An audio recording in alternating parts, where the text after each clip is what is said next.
मुस्लिम league नून में एक एहसास है कि एंटी एस्टेब्लिशमेंट वोट भी इस बार हमें नहीं पड़ा। कि लंदन प्लान की जो बातें हो रही हैं वो झूठ है या सच है? मार्च 2021 के बाद जाके मुदाखलत रुकी है सियासत में। वोट को इज्जत दो का बयानिया दफन क्यों किया? जो उनके साथ हुआ, जब वो एक और सियासी जमात के साथ हुआ तो वो खामोश रहे और अभी भी वो खामोश है। अब हम बेवकूफ बनने से नहीं रहे मियां साहब, वक्त बदल गया है। बेनजीर, आप इत्तेफाक करती है मज़हर साहब की राय से?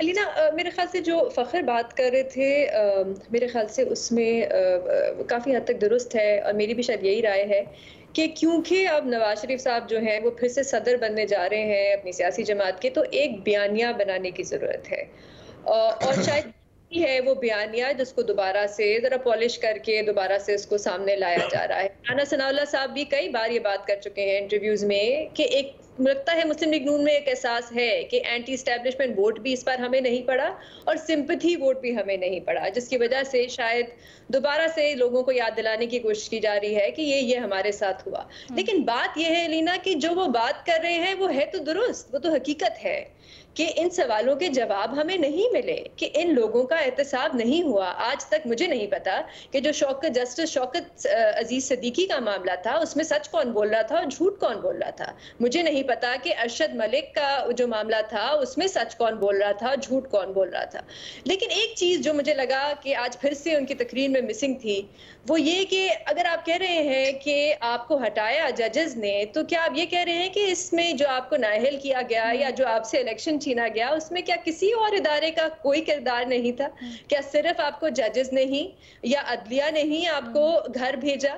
क्योंकि हमारे तो चीफ ऑफ आर्मी स्टाफ, साबिक chief of army staff on the record है ये कहते हुए कि मार्च 2021 के बाद जाके मुदाखलत रुकी है सियासत में। तो मज़हर साहब की भी बात कुछ हद तक दुरुस्त है कि आधा सच हमें अभी भी बताया जा रहा है। देखें, अगर 2018 के इलेक्शन की बात होगी तो फिर 2024 के इलेक्शन की भी बात होनी चाहिए। और मेरे ख्याल से इसी वजह से मुस्लिम लीग नून के शायद कुछ वोटर्स नहीं निकले, क्योंकि मुस्लिम लीग नून ने शायद सीखा नहीं इससे। जो उनके साथ हुआ, जब वो एक और सियासी जमात के साथ हुआ तो वो खामोश रहे और अभी भी वो खामोश है। और शायद इसी वजह से वो एस्टैब्लिशमेंट पे भी बात भी नहीं करना चाहते, क्योंकि इस वक्त उनकी हुकूमत भी है, वफाक में भी है और पंजाब में भी है। भट्टी साहब, आपकी क्या राय? मैडम शेख, मुझे क्यों निकाला, कई बार हम ये कहानी सुन चुके। आज भी मियां मोहम्मद नवाज शरीफ मेरे महबूब कायद ने जो बातें की, सब पुरानी बातें, सब घिसी पिटी बातें। मियां साहब सब कुछ पहले सुना चुके, हम सब कुछ 20 बार ये सुन चुके। मैं तवक्को कर रहा था कि आज वो कहें, आज वो दिल बड़ा करके कहेंगे कि नए सफ़र का आगाज़ हो रहा है। मैं बताता हूँ कि मैंने पैसा कमाया कैसे, पैसा लंदन भिजवाया कैसे, एवन फील्ड्स फ्लैट्स ख़रीदे कैसे और अब इनका कौन मालिक है। मैं बताता हूँ कि मेरी जनाब स्पीकर वाली तकरीर कि ये हैं वो ज़राए, सुप्रीम कोर्ट जालसाजी, कतरी ख़त, कैलबरी फॉन्ड ट्रस्ट, झूठी ट्रस्ट डीड, ये सब गलत था। मैं एक नया आगाज़ करना चाहता हूँ। मैं तवक्को कर रहा था कि मियाँ साहब से बोलेंगे और बताएंगे, लेकिन वो नहीं बोले। लिहाजा मैं अब उनसे पूछना चाहता हूँ, क्या वो डील करके लंदन गए थे? आप मियाँ साहब डील करके लंदन गए थे? क्या आप डील करके लंदन से वापस आए? कि लंदन प्लान की जो बातें हो रही हैं वो झूठ है या सच है? क्या आपका जिस तरह सब कुछ माफ़ कर दिया गया है ये ठीक है? क्या इलेक्शन 2024 शफाफ हुआ है? क्या आपकी हुकूमत जेन्युइन है? क्या आप खुद जेन्युइन तरीके से लाहौर से जीते? क्या इमरान खान को मिलने वाली सारी सज़ाएं ठीक हैं? क्या जो कुछ तरीके इंसाफ के साथ हुआ है या हो रहा है वो बहैसियत एक सियासी पार्टी के सरबराह आप ठीक समझते हैं? आपने अपना मियाँ साहब वोट को इज्जत दो का बयानिया दफन क्यों किया?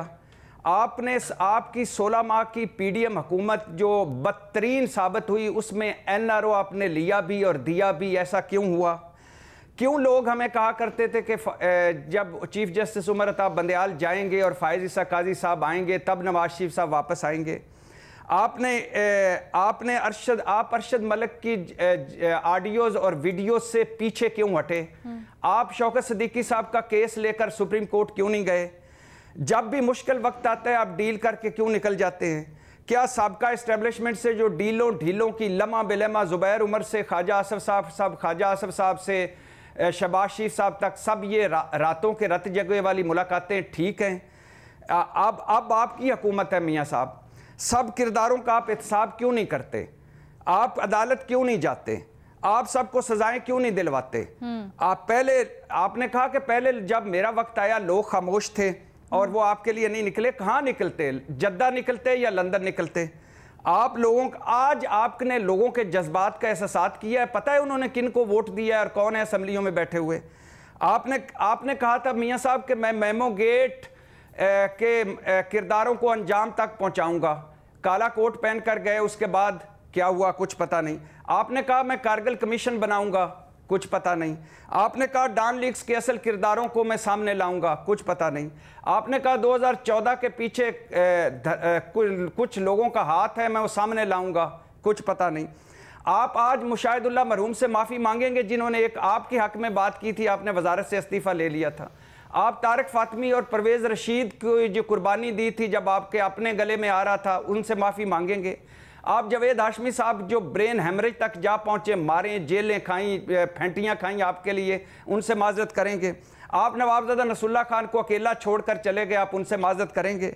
आप किसको सुना रहे हैं मियाँ साहब? किस का मुतालबा कर रहे हैं? आज आप सब कुछ हैं, आज आप वन पेज पर हैं, आज सारा कुछ आपका है। बिस्मिल्लाह करें मियाँ साहब, इत्साब करें मियाँ साहब, सजाएं दिलवाएं मियाँ साहब। लेकिन नहीं, मुझे पता है आप ऐसा नहीं करेंगे। क्यों नहीं करेंगे? क्योंकि ये चंद घिसी पिटी बातें, चंद जो हवाई फायरिंग है, जब ये किसी फोरम पर आप लेकर जाएंगे तो उसमें से जब बातें निकलेंगी, जब उसमें से मुलाकातें निकलेंगी, जब उसमें से डीलें निकलेंगी, जब उसमें से ढीलें निकलेंगी, तो यकीन करें ये जो चंद वोट आपके पीछे खड़े हैं ये भी नहीं रहेंगे। और ये जो आप बातें कर लेते हैं आप प्रेस कॉन्फ्रेंसों में और तकरीरों में, ये भी करने के काबिल नहीं रहेंगे और आप कुछ भी संभाल नहीं पाएंगे। तो लिहाजा मेहरबानी एक करें, या तो चुप कर जाएं, आगे बढ़ें, 2024 आ गया है, या फिर बिस्मिल्लाह करें। और ये आज फायज ईसा काजी साहब सुप्रीम कोर्ट के हेड हैं, वो पुरानी गलतियां, भुट्टो साहब को उन्होंने इंसाफ दिला दिया है, आपको भी दिलवाएंगे। पहुंचे सुप्रीम कोर्ट और अपना मुकदमा पेश करें। अब हम बेवकूफ़ बनने से नहीं रहे मियाँ साहब, वक्त बदल गया है। आपसे के साथ जो कुछ हुआ उससे जितने ज़्यादा मज़का खेज और भोंडे अंदाज में आपकी सजाएं, आपकी तायात नाइली ख़त्म हुआ, और जो कुछ आपके लिए किया गया है उस पर आप कोई भी एतबार नहीं करने को तैयार, कोई आप यकीन नहीं करेगा। आगे बढ़ें या इनको सजाएं दिलवाएं। इतने संजीदा सवालात उठा रहे हैं फ़खर, आप क्यों हंस रहे हैं? और मैडम शेख एक बात फ़खर के हंसने से पहले, ये जो भट्टी साहब इतनी बातें आपने की हैं, अब बस कर दें। सिर्फ एक जुमला मैं फ़खर भाई का वज़ाहिर है, मैंने भी आपसे सवाल पूछने, मुझ पे ये फखर नहीं हंस रहा, पूरी कौम ही हंस रही है कि मैं किन कहानियों को लेके बैठ गया। नहीं, आपने बड़े जेन्युइन सवाल किए सर। जो साकिब निसार साहब की ऑडियो है, ये फैक्ट फोकस नामी एक वेबसाइट पहले ही इसको 6 साल पहले इसको कर चुकी है। साकिब निसार इससे मुकर चुके हैं, एक हुकूमत इनकी जा चुकी है, दूसरी आई हुई है। इस ऑडियो को लेकर सुप्रीम कोर्ट चले जाएं, फॉरेंसिक करवा लें। मेरे पास एक ऑडियो है, मेरे पास राज हैं, मेरे पास सब सर। वो ऑडियो से मुतालिक भी आप बिल्कुल, ऑडियो से मुतालिक आप बिल्कुल सही कह रहे हैं, लेकिन ये मसला है कि उसके ऊपर 2 राय पाई जा रही थी। एक धड़ा कहता था कि बिल्कुल सही है, दूसरा धड़ा कहता था कि उनकी कोई पुरानी तकारीर को मिला के वो जोड़ी गई है। उसका फॉरेंसिक होता तो हमें कुछ पता चलता, तो लेके जाएं फोरम पे। बिल्कुल सही बात है, उसका फॉरेंसिक होता तो हमें कुछ पता चलता कि क्या है क्या नहीं है। लेकिन फखर साहब क्यों हंस रहे थे आप, जरा मुझे जल्दी से बता दें, उसके बाद फिर मैं उम्मत। मैं भट्टी साहब के एक जो फ्लो है जिसमें वो सवाल कर रहे थे, उस हवाले से वो कर रहा था। लेकिन देखिए जो ऑडियो की बात कर रहे हैं ना, ऑडियो एक तो वो थी जो फैक्ट फोकस पे चली थी, एक और ये जो मियाँ साहब जो बात कर रहे हैं, ये एक और ऑडियो की बात कर रहे हैं जो कि कभी रिलीज़ ही नहीं हुई। ये कौन सी ऑडियो है? ये कभी रिलीज़ ही नहीं हुई, जिसमें उन्होंने जिक्र किया है कि साकिब निसार साहब जो है वो किसी को कह रहे हैं, वो किसी और को कह रहे थे कि नवाज शरीफ को निकालना है और इमरान खान को लाना है। ये किस मैं लगी लिपटी के बिना कहूँगा, हमारे पास फैसले इदारे देते हैं, मियाँ साहब को सज़ा देनी है और कहा गया है कि हमने खान साहब को लाना है। ये उस ऑडियो में था। अगर और है तो अल्हम्दुलिल्लाह, ये तो उनका केस मजबूत हो गया। एक मिनट रुक जाए ना फखर, आपके पास क्या मालूमात है इससे मुतालिक, जरा हमें बताएं। मेरी मालूमात यही है कि ये वो ऑडियो है जो कभी रिलीज़ ही नहीं की गई। अच्छा, और ये किससे गुफ्तगू हो रही है, क्या है इसमें? मियाँ साहब क्यों इसको छुपा के बैठे हुए, सीने से लगा के लाए ना सबके सामने ताकि पता चले हमें भी हो क्या रहा है। अलीना, ये इस पे मैं मजीद अभी कोई वो नहीं कर सकता, लेकिन ये वो ऑडियो है। मियां साहब ने आज इतना दिल खोल के रखा, कुछ तो हमें बताएं है कि ये क्योंकि मेरे पास इतनी इन्फॉर्मेशन है कि ये वो ऑडियो जो कभी नहीं आई, लेकिन इसके अंदर मज़ीद क्या डिटेल्स हैं ये मुझे कभी कोशिश भी बहुत की है लेकिन नहीं इन्फॉर्मेशन मिल सकी। इतनी इन्फॉर्मेशन है, ये कंफर्मेशन है कि ये एक ऑडियो है जो कभी रिलीज़ नहीं की। सर ये तो फिर बड़ा संजीदा सवाल उठता है कि अगर ये एक ऐसी ऑडियो है जो पहले कभी नहीं आई और मियाँ साहब के पास है, तो फिर तो मियाँ साहब को या नून लीग को लेके आनी चाहिए सामने ताकि पता चले। इससे तो ये पता चलता है कि वो काफी उन्होंने तस्करा किया है कि मेरे पास वो ऑडियो है जिसमें ये कहा जा रहा है। नहीं, बट अब क्यों तस्करा करें, पहले क्यों खामोश बैठे हुए थे? ये तो उनके अकम्प्लिस होने की तरफ भी इशारा करता है। बहुत संजीदा ये सवालात खड़े कर देता है।